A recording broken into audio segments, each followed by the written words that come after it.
Hello SSG followers and YouTube followers and other followers. Okay, you are actually watching my system.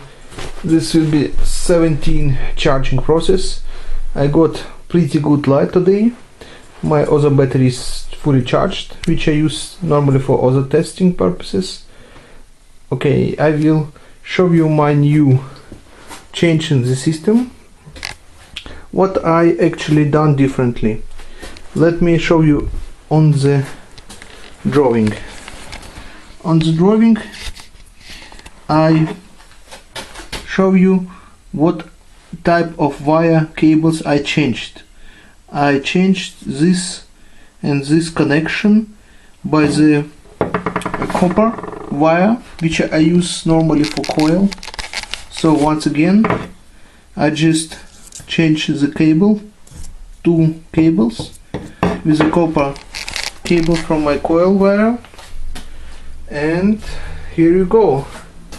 This is not zinc, this is actually tin copper wire, and this is actually connected here to this. Maybe here's a connection.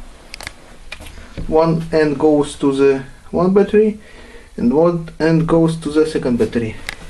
Why I done this? For few days ago I saw an interview with Aaron Murakami and Peter Linderman, where they told us, the community, that you should, when you build this SSG type system, should always build the system without any additional wiring.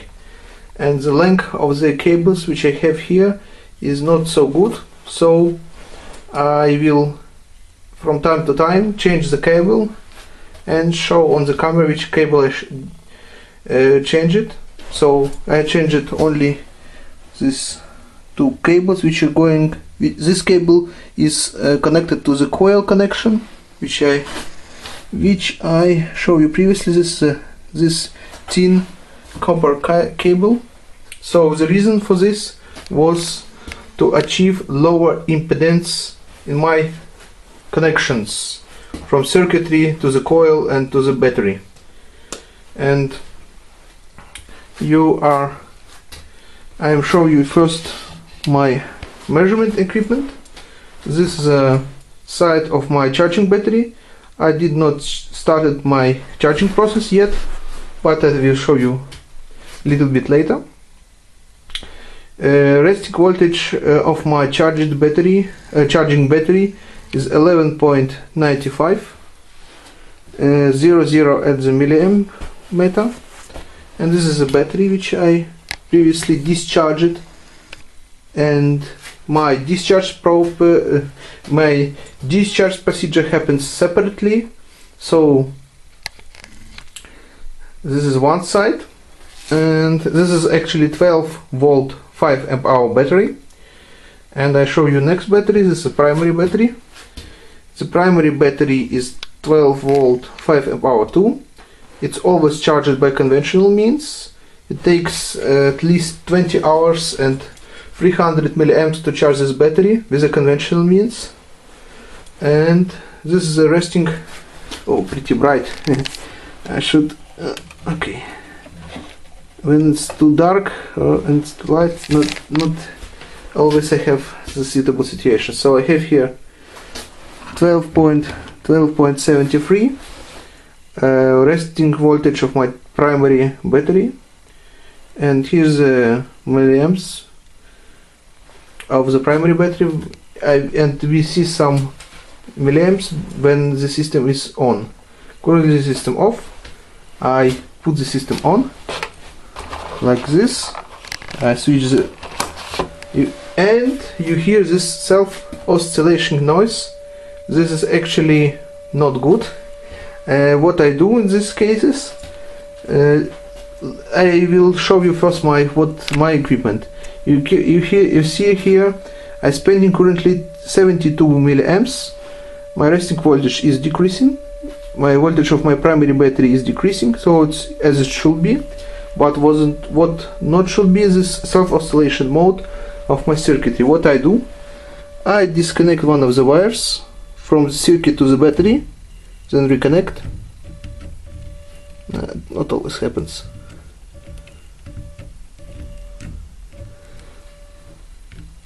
Okay, now I with the new pairs of cables something different, but I disconnected one of the cables from my circuitry, and once again I should repeat, for the future I will change my length and the quality of my wiring and the cables. So from time to time I will update my circuitry just by shortening the cable. I will make the cable short, but it will produce even better results that I currently have. So you see, no current drawing. I'm ready to go to start my system, and I start my system like this, and I'm showing you my site where I charge the batteries. So you, and nice picture. Okay, and this is things which should be done. So you are currently looking at the measurement of my charging battery. The voltage, as expected, has increased. This is a sign that the battery is actually charging. And I should repeat, I charge my battery not by straight DC current. I charge my battery by producing short but very powerful impulses. The impulses are very rapid, so it's like 14 or 13 impulses, and the current which goes to my battery, it's so little, it's like 15 milliamps. So normally this is not should happen, but you clearly see for yourself I'm charging the battery. So I will show you my site where I have my primary battery. Let me just give you better view. Okay, you should probably, it's too light, too much light. Okay, it's so okay, it's like, I hope you can maybe when I okay, this should be better. So you are seeing the values of my primary battery. I have here 20 volt 63 volts on my primary battery. This is a fully charged battery, sign of the fully charged battery, and the power drawing, which I currently have here, 31 milliamps from my primary battery. So what it means? It means I'm taking current to run my system from primary battery. The amount of current which I measure here is 32 milliamps.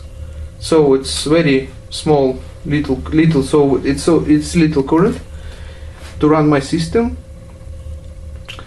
and it should even go lower in milliamps. So normally my system actually working at 27 milliamps.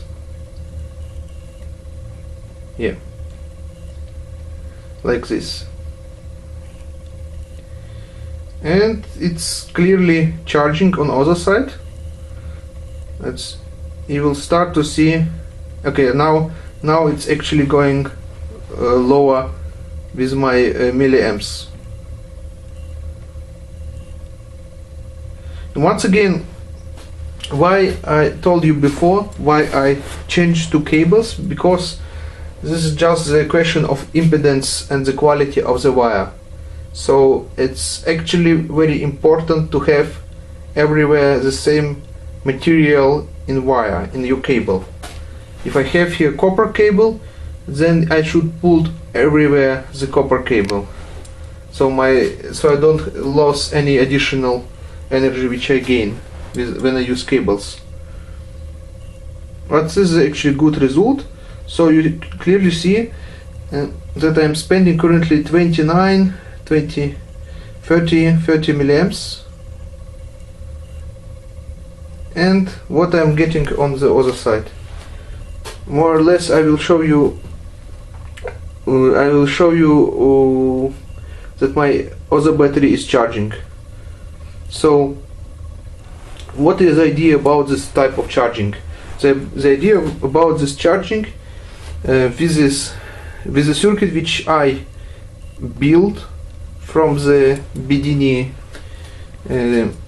scheme, Bedini circuit. This is a picture of my system which I built. You can find this information on Energy Science forum, energyscience.com. If you not find it, just Google it, Energy Science. And this is a circuitry this is a drawing of the circuitry which I built. And this is a system actually running pretty well. So I suppose I should once again repeat how I charge my battery. I charge my battery not by the current, because you see clearly it's very small current. It's like 14-15 milliamps of the current which I measure here, and the voltage is actually increasing but not rapid increase. So with this type of voltage you need take time to fully charge the battery. I can say following: I'm not reached the COP20, but I'm not at the end of my charging procedures, and I saw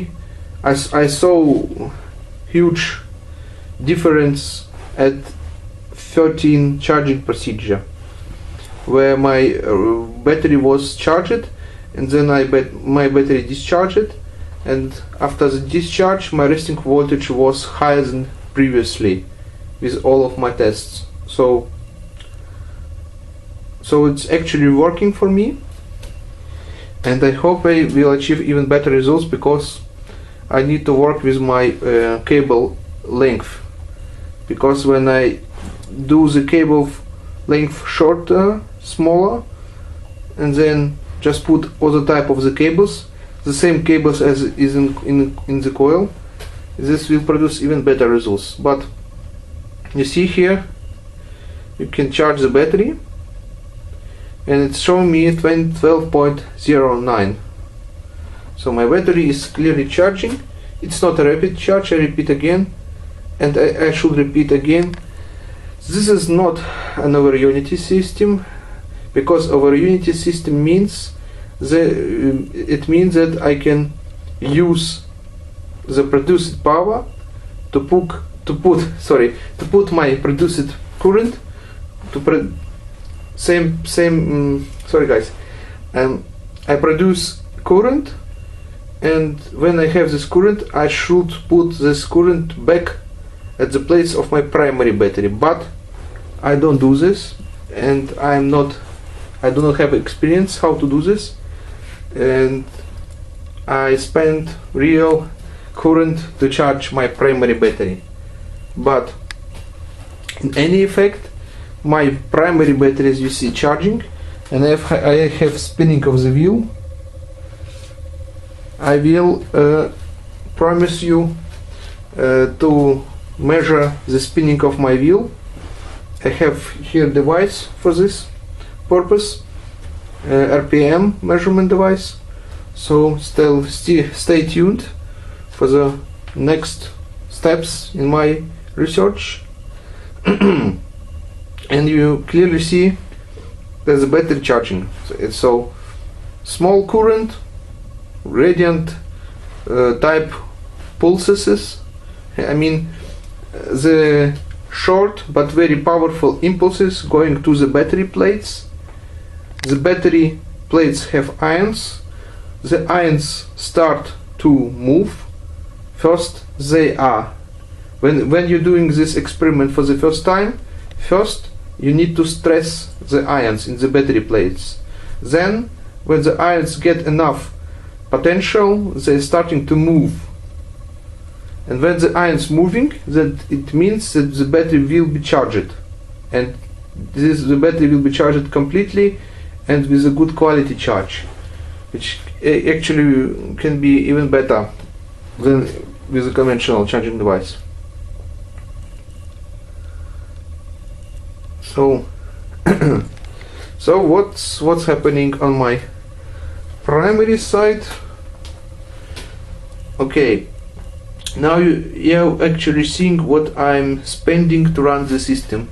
I'm spending here like 28 milliamps or even less. My primary battery have voltage 12.59, so stable voltage on this side, and milliamps. So here you go. It's actually works pretty well.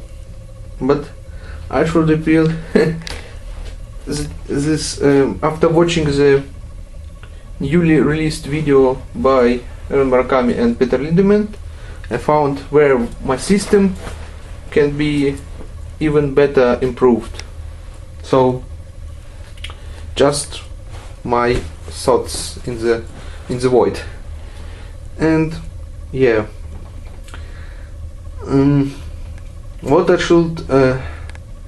what probably happens next when I'm done with my charging procedures, probably, I don't know for sure, I will build an additional pickup coil. This pickup coil will be able to get me even more current, and probably it will be connected to the capacitor.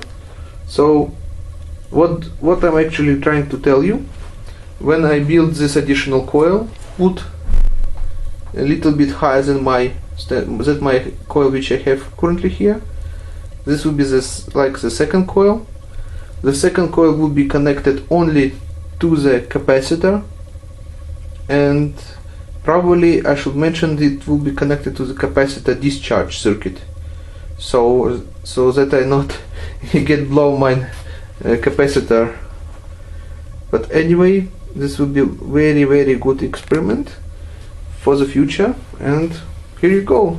Here your process is charging happens, and with a small current, a little bit auto zoom, with a small current I'm getting such results, pretty amazing. So you see here that I'm actually at 12.12 volts, and of course I should tell you, my battery, which I charge by this type of energy, it works for some amount of time. I still don't get the full capacity of the battery, so from 5 amp hour battery I'm actually got like 2 to 3 amp hours. This is approximate values, but nevertheless this is a real energy which I can use, and this is real amps. This is real amps which I can put and get from the battery.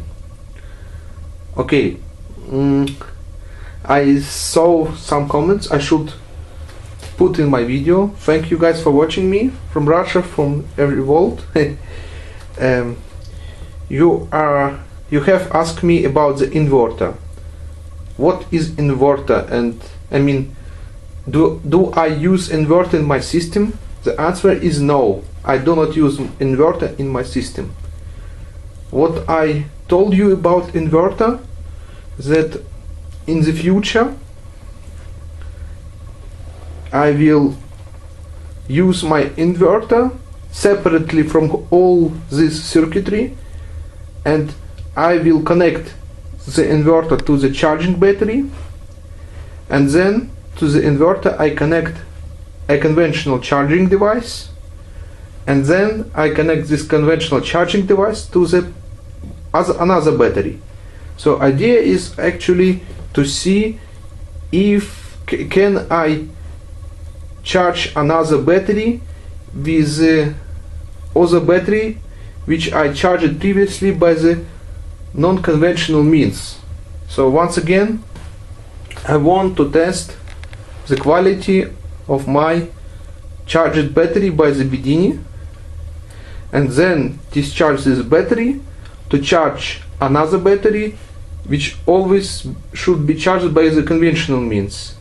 And what I mean by the conventional means put real DC current with a real current, but I won't use the current from the grid. I will use the current from my charging from the battery which I charged by the Bedini. So I hope now you have better understanding and what I'm actually tell you about. So once again, inverter, you should use inverter separately from all this Bedini circuitry, because inverter would have some problems with this type of radiant impulses, rapid, short, powerful impulses. And what I mean by that, let me just show you some things. I have in my circuitry one lamp. This is a neon lamp, which is protection for the higher voltage. And so what happens when I disconnect one of the connections from the circuitry to my battery? Okay, you see, let me zoom, better zoom. You see, not the cable, but you see how bright the lamp is, actually very, very bright. And this is 230 volts which going through this lamp. A lot of volts. But these volts you cannot measure standard, only with this lamp. And this volts going to my charging battery. This is a voltage before I connected the one of the connections of my circuitry. You see the voltage decrease, and then I reconnected once again, and you see the voltage increase as it should be when the battery charging. So nothing special. And once again, you should use lead acid batteries. Lead acid batteries, this is the type of the batteries which is appropriate for this experiment. Do not use larger batteries. Do not start your experiment with a 14 or like 20 amps batteries, because you will this will take even more time to charge properly the batteries. But when you use this type of batteries, where you can put distilled water like this, I mean the caps, you open the caps and pull distilled water to the battery, this is the appropriate type of the battery. And if you're not sure what I mean, you can actually go to the Energy Science forum and find them a lot of materials about battery which are appropriate for this type of the experiment. But I'm pretty satisfied with the result. Some free another charging procedures are to go, free discharging procedures are to go, and this is only to show you that it's real. You can charge your battery with a radiant type of impulses, because you look here, the amount of milliamps which I getting here, it's too small to charge this battery to full capacity. But it's clearly obvious that the battery actually charging, and it's charging by very special impulses. This is not big secret, but what important is to have proper battery to have same wire connected in the circuitry as in the coil. The wire length should be small as best. So I'm actually my circuit is not actually built as it could be done best, but this works for me for now. And I have here moving of the wheel. At my 20 experiment I will show you measurement of my movement of my wheel, and you will then understand how much energy, how fast my wheel spinning. But I think it's not 100 RPMs, it's even less. And yeah, like this, yeah. This like this, as it should be. So once again it runs and runs and runs, but this is not an over unity system, because at some point my primary battery stopped producing enough current to run the system, and the system just stops. But in all my last charging experiments, my primary battery was like always at 11.2320 volts. So it means the primary battery was like almost discharged, but not the completely discharged, not to the damaging level, but enough to charge my other battery. So take it like it is. You can charge your battery with the radiant type of impulses, and of course this is only one transistor system.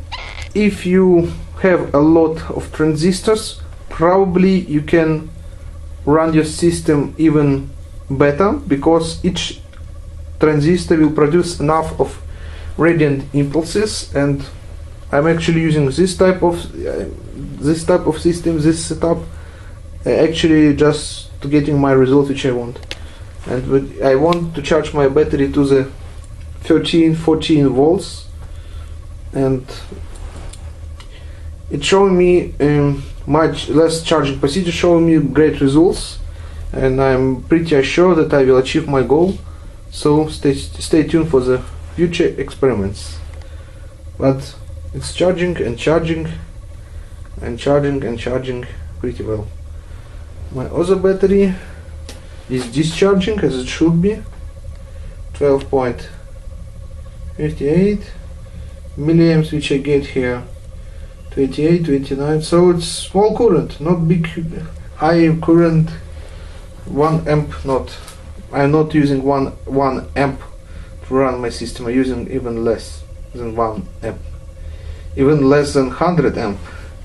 So it's very efficient, and it can run pretty long to yeah, as I expect. So thank you all for watching.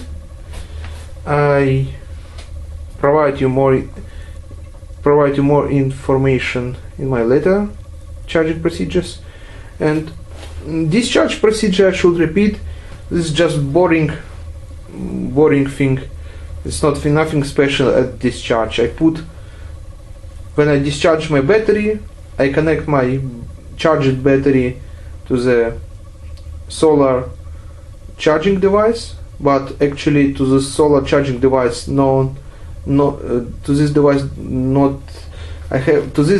the solar charging device I do not connect any solar panels. I use this solar charging device only to control the discharge voltage of my battery. So it's just precaution to not damage my battery. On this solar charging device I have a load 250 milliamps, and this works like that.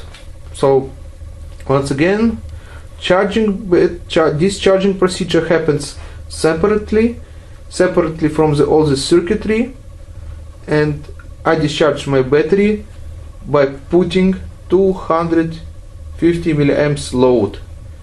It's just special, not special, simple resistors, not the lamp, because lamp in my experience have less resistance, and this is actually variable load.